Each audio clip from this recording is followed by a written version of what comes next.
Bienvenidos a Negocios con Valor del Colegio de Contadores Públicos de México, donde cada semana abordamos temas relevantes en la voz de especialistas con orientación, consejo y análisis para mantenerte a la vanguardia. Yo soy Adrián Díaz. ¡Comenzamos! Hola, ¿qué tal? Bienvenidas y bienvenidos a un nuevo episodio de Negocios con Valor, el podcast del Colegio de Contadores Públicos de México, donde analizamos las claves económicas que impactan a México y América Latina. Mi nombre es Adrián Díaz y en esta ocasión hablaremos de un tema fundamental para millones de familias, las remesas. Analizaremos las implicaciones de ponerles impuestos, cómo afecta esto a quienes las envían y a quienes las reciben, y cómo podemos transformarlas en palanca de desarrollo. El punto fino de análisis estará a cargo de dos integrantes de la Comisión de Desarrollo Fiscal Internacional de este colegio, el abogado Ricardo Mendoza Quesada. Bienvenido, abogado Ricardo. Muchas gracias por la invitación. Y por supuesto el contador Ricardo Martínez Muñoz. Bienvenido, contador.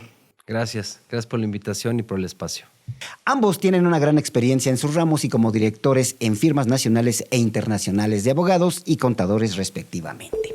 Entremos en materia. La intención de Donald Trump de imponerle impuestos del 3.5% a las remesas sigue avanzando en el Congreso estadounidense, hecho que nos afecta directamente porque México es uno de los principales receptores de remesas en el mundo. El año pasado, México, es decir, en 2024, recibió un total de 64.745 millones de dólares en remesas. Este ingreso, por concepto, fue el más alto registrado históricamente, marcando un nuevo máximo para la recepción justamente de estas remesas. La mala noticia es que el 96.9% de este dinero llega a nuestro país proveniente de Estados Unidos. Abro el análisis preguntando qué son las remesas y cuál es su propósito, contador. Perfecto. Bueno, pues a ver, en principio entendamos las remesas por las transferencias o envíos de dinero que los migrantes efectúan a sus familias en México, ¿no? Entonces, déjame llamar el concepto genérico. Ahora, ¿cuál es el propósito? Que es el segundo punto relevante, es proveer apoyo a las familias mexicanas y, consecuentemente, que tengan la capacidad de tener una vida digna en sus países de origen, ¿no? Creo que esos serían los elementos fundamentales de las remesas. Ok. En estos momentos decíamos, la propuesta está avanzando. Correcto.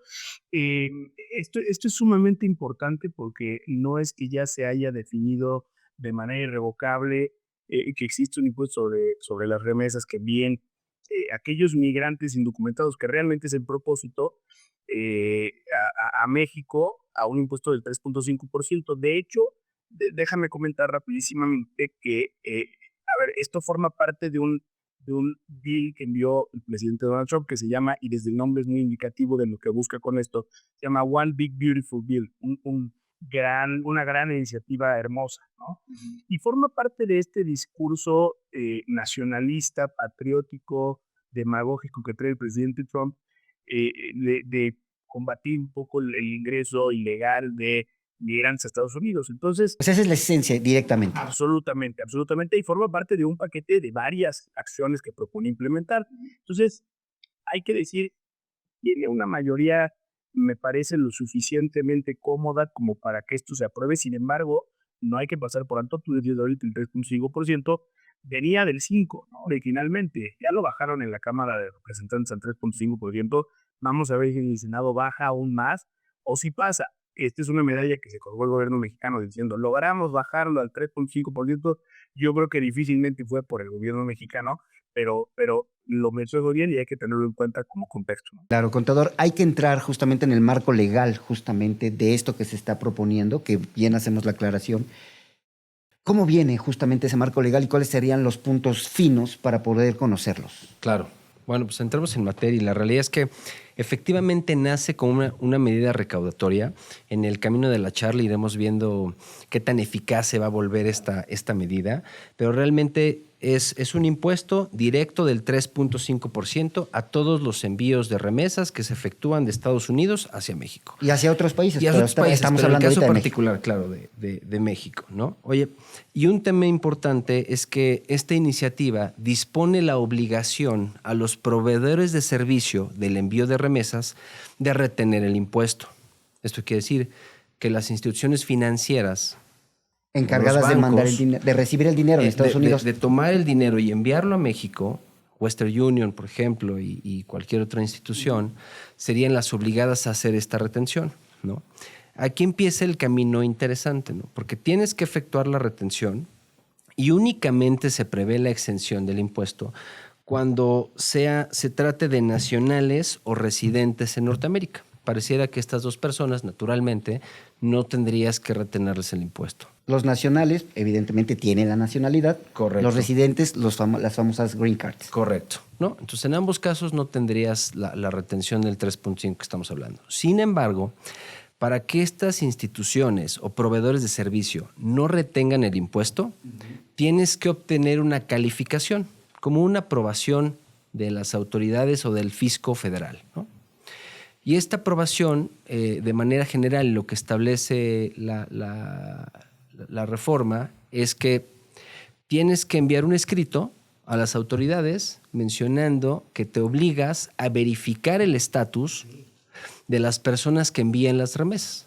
Entonces, creo que empieza a tener complicaciones porque le estás colgando la obligación a estos proveedores de servicio, entiéndase bancos, instituciones financieras, primero de retener y segundo de comprometerte a una verificación o validación del estatus legal de las personas que envían los recursos. Oye, ¿qué pasa si no obtengo esa calificación? Si como institución financiera no lo obtienes, uno, te vuelves acreedor a ciertas sanciones económicas. Entonces creo que es un tema bastante relevante. Y el segundo es, oye, yo no he cumplido con la calificación, pero no quiero hacerme acreedor a una sanción, entonces te dicen, pues, retén el impuesto y ven y entéralo. El impuesto se tiene que enterar de forma cuatrimestral. Entonces, con este primer concepto, creo que te enfrentas a varias problemáticas, ¿no? La primera es que la obligación, repito, de estas instituciones. Y la segunda es que entonces el umbral de contribuyentes que van a estar sujetos a este 3.5, pues ya se vuelve mucho más amplio, ¿no? Porque puede ser un nacional o un residente que quiere enviar dinero a México y que por el simple hecho de enviarlo a través de una institución que no tiene la calificación, está sujeto. Le van a cobrar. Y tampoco hay reglas hoy en día de cómo se va a obtener esta calificación puntualmente. Entonces, pudiera darse un caso tal vez, y pensando un poco en voz alta, en el que si tú eres un nacional o residente en Estados Unidos y quieres enviar dinero a México, pero ese día por alguna situación no tienes tu documentación que demuestra tu estatus legal, te harías sujeto a la retención. Entonces, y tal vez una tercera complicación técnica es, ok, ya le retuve al nacional o al residente en Norteamérica. Ok, te permito que tengas un crédito fiscal de ese impuesto que te retuve. Ok. O sea, realmente ese crédito fiscal, ¿cuántas personas, residentes o nacionales, van a tener la capacidad de acreditarlo? O les aplica este acreditamiento, o lo quieren o lo saben hacer. Entonces, creo que estas complicaciones, repito, donde va a terminar es que probablemente el alcance es mucho más extenso que únicamente a los migrantes, mexicanos en este caso, que quieren enviar sus remesas a México. Por supuesto. A ver, abogado, ya nos pusieron, digamos que la parte operativa, ¿no? De lo que pretende justamente esta nueva iniciativa o esta propuesta. Pero vámonos con el impacto económico para las familias mexicanas y para el país. ¿Habrá? Absolutamente, absolutamente. Y me gustaría un poquito retomar lo último con lo que cerraba mi tocayo, porque hay problemas, y creo que vamos a hablar de eso un poco más adelante, el tema de la doble tributación. Pero esto es relevante porque es una medida fiscal que realmente está disfrazada de tal cosa. O sea, a mí me gustaría incluso hacer eco de un tuit que publicó Gabriela Siller de BBVA, en donde decía, esto realmente no, o sea, a pesar de que en el discurso tiene fines recaudatorios, la realidad es que representaría, en todo caso, de pasar, menos del 0.1% del PIB de Estados Unidos, lo que pudieran recuperar o fiscalizar por concepto de remesas. Entonces, lo que se le va a quitar a las familias mexicanas en realidad no es que vaya a incrementar considerablemente el ingreso de Estados Unidos. El impacto que puede tener, y ya se ha analizado esto incluso de manera preliminar, ya hay por ahí notas que hablan de que hay estados que se verían específicamente más afectados, ¿no? Como es el estado de Guerrero, por ejemplo, Michoacán, que es el que más remesas recibe, pero al ser el que más remesas recibe y al ser un estado con problemas serios de seguridad, pues también eso nos habla de otra cosa y es parte de lo que quería comentarte. También BBVA en su análisis, en un research que hicieron ahí, que se publicó, me parece que ayer o antier, advertía un peligro muy importante que es, si tú le cierras las puertas a los migrantes indocumentados, cerrarle las puertas al establecer un gravamen adicional, un canal que va a terminar siendo probablemente ejecutado por algunos, en primer lugar es, bueno, lo mandan efectivo con mi paisano, con mi primo, con mi tío que viene de viaje a O sea, Estados Unidos y que busco regresa a salidas. México. Sin embargo, lo peligroso de esas salidas que mencionas es involucrar al crimen organizado. Es un problema realmente preocupante en este país y que entonces probablemente el crimen organizado termine por darle una vía más barata a estas familias, cobrándose ya sea con dinero o con otro tipo de acciones o de favores, para enviarle dinero a sus familiares en México. No me gustaría tampoco pasar por alto que el caucus hispano en el Congreso de Estados Unidos advierte también problemáticas que son contraproducentes para el propio gobierno de Estados Unidos, porque lo que dicen, por ejemplo, el caucus hispano en una carta que le enviaron a Mike Johnson, que es el líder de la Cámara de Representantes, es que simplemente lo que va a pasar es al ser más caro enviar dinero de Estados Unidos a México, probablemente incluso aumente el número de personas migrantes que van a irse a Estados Unidos. Sí, van a tomar la decisión porque ya no tienen Por el dinero supuesto, ya de no me decir, aquí ya no me alcanza, ya es voy más para allá. caro, pues me voy y mejor hago el dinero y me lo gasto allá mismo, ¿no? Entonces, el impacto económico sí es difícil medirlo y además no somos especialistas en materia económica, pero es algo que han advertido muchos expertos que sí lo son y que incluso, insisto, puede ser contraproducente para propio Estados Unidos. Por supuesto. Contador, hablemos de la doble tributación que decía el abogado. Es importante saber si habrá o no habrá, porque también se está hablando mucho Claro. en diferentes lugares sobre esta doble tributación que implica esta propuesta. Claro. Sí, a ver, es un tema muy interesante, porque en principio, ¿qué es la doble tributación? ¿No? Y de manera general es gravar un mismo ingreso en más de una jurisdicción. Perfecto. Oye, desde la parte teórica, la realidad es que por ley, los ingresos que perciben los migrantes deberían estar grabados en México el día 1. Creo que la respuesta sería sí, porque tenemos una base de renta mundial, ¿no? Entonces, ¿esos ingresos deberían grabarse en México? Sí. ¿Y este impuesto sería un impuesto secundario que generaría una doble tributación? La respuesta es sí. Sí la generaría. Repito, en un marco 100% teórico, ¿no? Esa es la realidad. Sí sería una doble tributación. Ahora, que exista en la práctica es otro boleto, ¿no? Porque en la práctica lo que regularmente sucede con los migrantes mexicanos en Estados Unidos es que pues, no son pagadores de impuestos en México. Claro.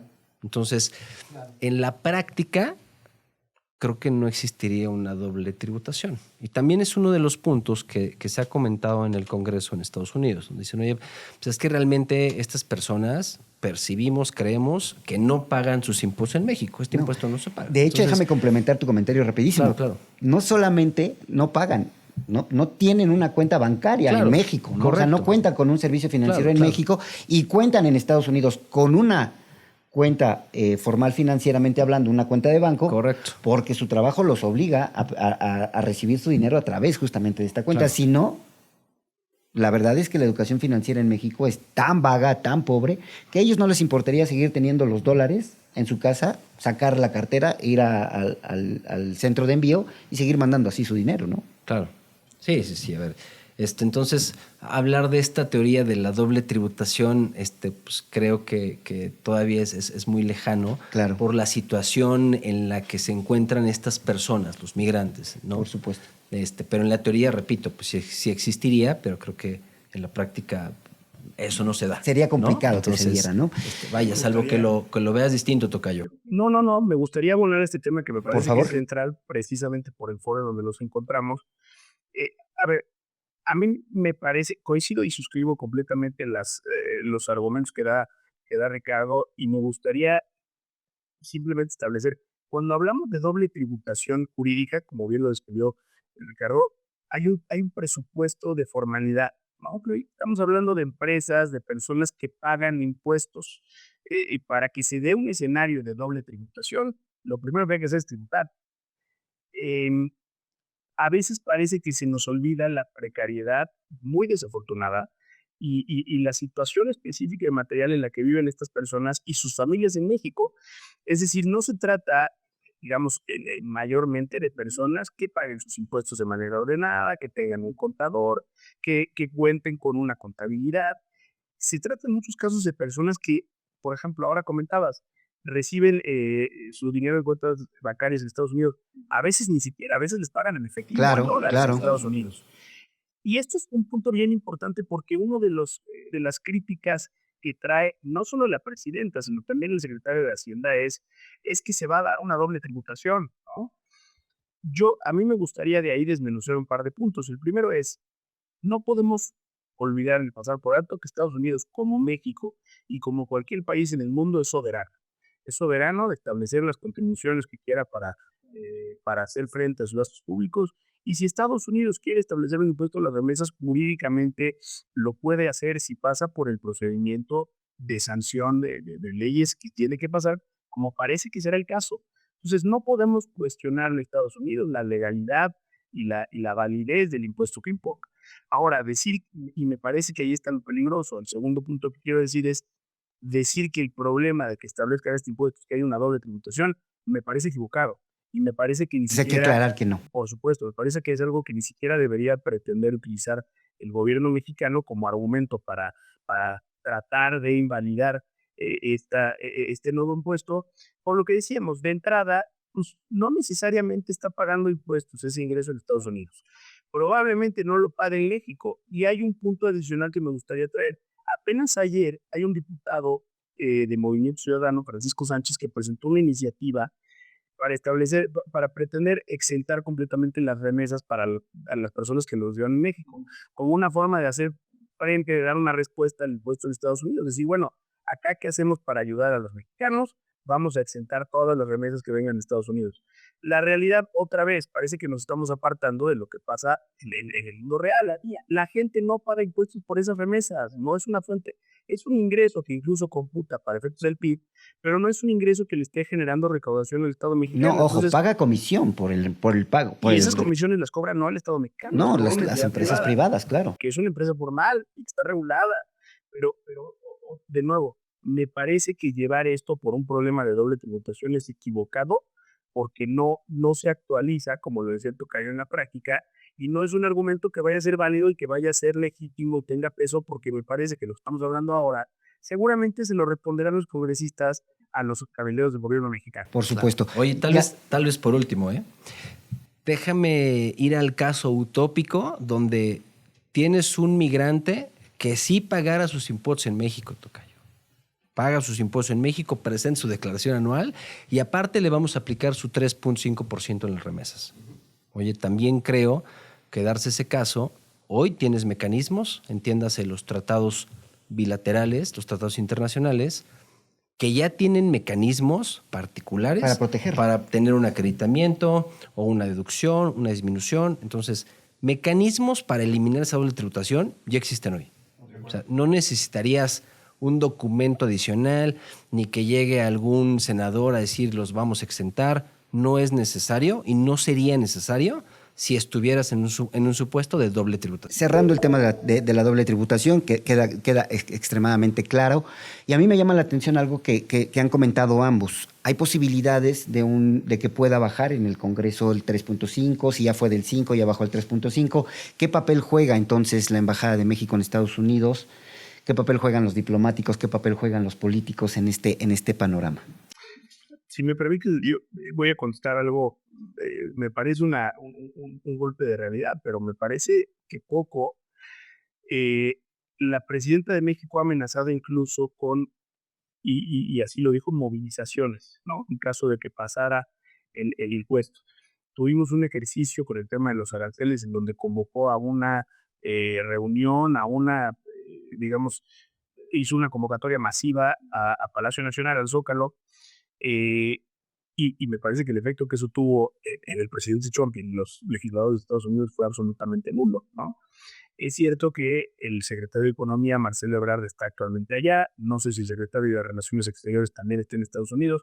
Sé que hay un cuerpo importante de miembros del gobierno mexicano que están intentando exactamente hacer lobby.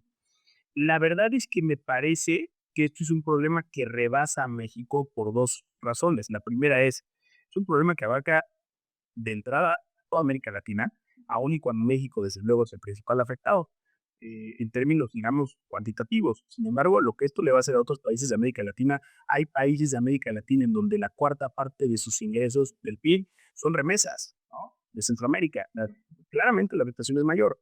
Entonces esto rebasa a México por un lado. Y por otro lado, como iniciaba con esto, o sea, el tema aquí es, este es un plan de acción fundamental del presidente, un plan nacionalista que realmente le va a importar poco lo que piensen o no, tristemente, los gobiernos extranjeros. Me parece que es una promesa de campaña y que va a pretender llevar adelante. Entonces, me parece que lo que puede hacer el gobierno mexicano, en síntesis, es lamentablemente poco. Ok, en ese sentido, justamente vamos a buscar alternativas entonces. Le pasamos la pelota o el juego a las instituciones financieras.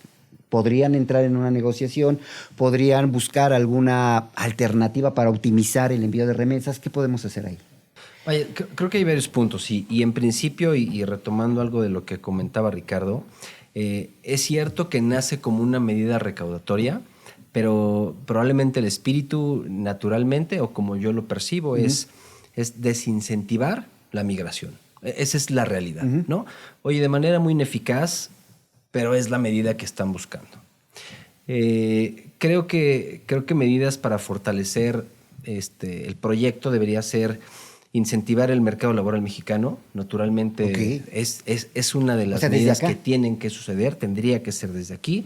También la promoción de la inversión extranjera directa, evidentemente va a ser o es una medida bastante relevante.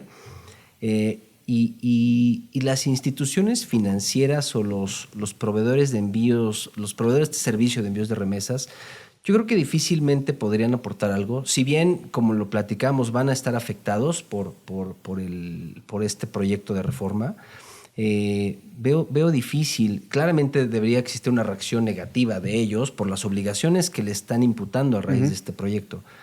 Pero difícilmente veo cómo podrían participar en un apoyo hacia la reforma. Más cuando tenemos un gobierno, senadores mayormente republicanos y que naturalmente pues el apoyo hacia la presidencia es bastante importante, ¿no? Claro, por supuesto.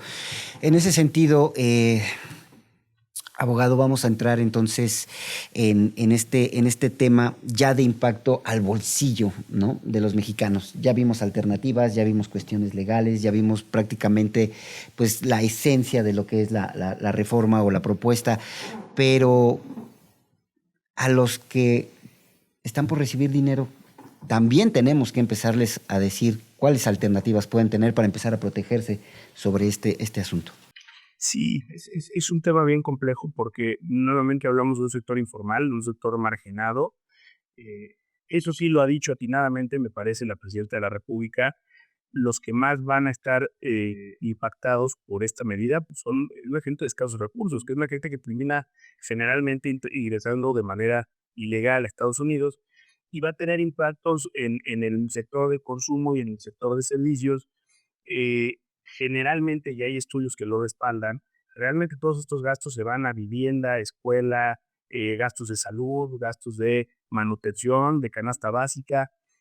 Digamos, no es que la gente que recibe remesas típicamente salga y se compre un coche, ¿no? Es un tema de supervivencia primarios, por supuesto. Entonces, en ese sentido, me parece que al ser un mercado tan inelástico, digamos, o sea, los bienes que se adquieren, los servicios que se adquieren, la gente los va a seguir necesitando. El tema es, pues se van a encarecer automáticamente y tristemente, volviendo a un tema que tocábamos hace rato, pues cuáles serán las alternativas si quieres mantener, ahorrarte ese monto de contribuciones, pues acudir a un mercado secundario, que va a ser un mercado informal, vis-a-vis un mercado como las instituciones financieras que están reguladas, que tú sabes cuánto dinero entra, cuánto dinero sale, y entonces ahora vas a empezar a mandar dinero pues a través de familiares, en el mejor de los casos, pero nuevamente, en el peor de los casos, pues la alternativa para estas familias que son de escasos recursos, pues será acudir probablemente al crimen organizado. Y entonces tenemos un problema nacional que sigue creciendo, ¿no? Derivado de una acción que, la verdad, unilateralmente impone Estados Unidos y que va a terminar siendo otra vez contraproducente. Por supuesto. Contador, pues vamos a entrar en la etapa de las conclusiones. ¿Qué concluirías de este tema y cuál sería alguna reflexión importante? A ver, pues claramente, en principio, que las remesas son una herramienta fundamental para la economía mexicana y que no solo apoya a las familias migrantes, sino que también contribuye al gasto público, al desarrollo local y al crecimiento de la economía en México. Esta medida recaudatoria que está imponiendo el gobierno norteamericano, creo que de origen es ineficaz, ¿no? Si bien es cierto, busca desincentivar la migración, la realidad es que creo que puede darse un esquema totalmente opuesto, ¿no? Donde lo que puede suceder es que vas a atraer más contribuyentes y vas a afectar a los locales, a los nacionales y residentes en Norteamérica. Con las reglas que tienen hoy, eso sucedería. Y también al final del día lo que va a generar es que empiecen los migrantes a buscar caminos para el envío, como mencionaba Ricardo, que están totalmente fuera de lo legal, ¿no? Y entonces la medida recaudatoria y la medida de evitar migrantes, pues ya no sucedería, ¿no? Entonces, pues es totalmente lo opuesto a lo que buscas.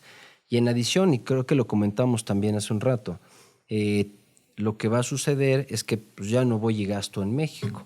Entonces me traigo a toda mi familia y ¿sabes qué? Pues con el dinero que gano en Norteamérica, aquí gastamos todo, aquí se queda y entonces ya no hay remesas porque ya no hay necesidad de enviarlas si mi familia, mis compatriotas, mis hijos, la esposa ya están de este lado, ¿no? Entonces creo que puede resultar totalmente lo opuesto de darse el efecto o la aprobación de esta reforma, ¿no?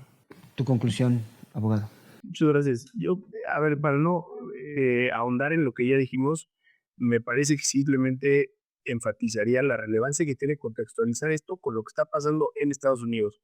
Y en muchos países del mundo, en México no es la excepción. Estados Unidos está viviendo un momento muy complicado políticamente con un gobierno demagogo, nacionalista, con un discurso populista y esto se refleja en este tipo de medidas. No es la primera ni será la última del gobierno de Donald Trump y me parece que lo tenemos que analizar con esa óptica porque es evidente que si nos ponemos un lente netamente tributario, no es comprensible en la medida, es decir, no se puede entender la racionalidad de este nuevo tributo que dejaría, la verdad, gajas en términos de recaudación federal para Estados Unidos. Solamente tiene sentido si entendemos la intención política y la intención a nivel discurso de esta iniciativa. Entonces, simplemente nos queda esperar que las instituciones financieras americanas, más que los cabilderos mexicanos, las instituciones financieras americanas pongan mucha presión en el Congreso, hagan lobbying, porque en Estados Unidos al menos ellas serían las primeras afectadas, ¿no? Claro, desde el origen, ¿no? Correcto. Perfecto. Pues yo como conclusión a todas las personas que nos ven y nos escuchan diría y tomaría dos conceptos importantes que se manejaron hoy aquí en Negocios con Valor. Uno, viendo toda la perspectiva de que podría aumentar justamente el fenómeno migratorio de México hacia Estados Unidos por la carencia que puede costar o puede provocar esta medida, y tomando del abogado también el concepto de que necesitamos incentivar justamente el mercado interno, pues creo que hay una gran oportunidad o una gran área de oportunidad para que hoy desde México se creen fuentes de empleo a través de un reforzamiento con la iniciativa privada, ¿no? Se crea un buen Estado de Derecho, se creen condiciones para incentivar el mercado interno de nuestro país y tratar justamente en estas zonas de marginalidad ya identificadas desde hace décadas, pues tratar de impulsar un poquito más la economía ahí para tratar de mitigar el punto y empezar justamente pues desde casa el trabajo que podría ser básicamente titánico, pero no imposible. Esto fue Negocios con Valor. Mi nombre es Adrián Díaz. Le agradezco, por supuesto, a dos grandes analistas que tuvimos hoy sobre el tema y, por supuesto, ya lo sabe, nos puede ver y escuchar en el próximo episodio del podcast del Colegio de Contadores Públicos, Negocios con Valor. Hasta entonces, gracias. Muchas gracias. Muchas gracias. Gracias por escuchar Negocios con Valor del Colegio de Contadores Públicos de México. Si te gustó este episodio, dale like y suscríbete en YouTube y Spotify. Nos escuchamos la próxima semana.